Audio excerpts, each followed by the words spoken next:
In any building design, the strength and stability of an overall building and its individual components must be considered. This involves structural calculations to work out the effects of all forces acting on any component in the building and on the building overall. To do this, we need to resolve the forces in the system to see what the overall effects are likely to be. This diagram shows an overview of the many different forces acting on a building.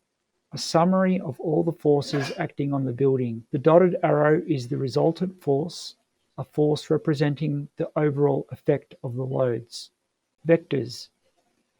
Forces can be represented by arrows called vectors. Vectors have three properties which enable a force to be completely represented. First, magnitude. How big is the force?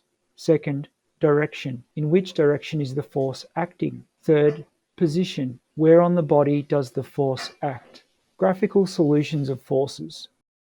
Vectors are drawn on graph paper to a suitable scale. All vectors are drawn to a length that shows their magnitude, and with arrowheads indicating direction and the arrow tail indicating their point of origin. Note the convention of giving forces a positive or negative value, where forces in the and directions are positive and forces in the and directions are negative.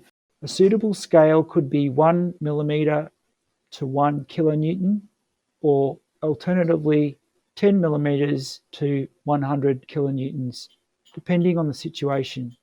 Step 1. There are two forces acting on the roof of this structure, a wind load and a dead load, shown by the vectors WL and DL. Step 2. Drag the wind load vector WL onto the grid so that the arrows meet head to tail.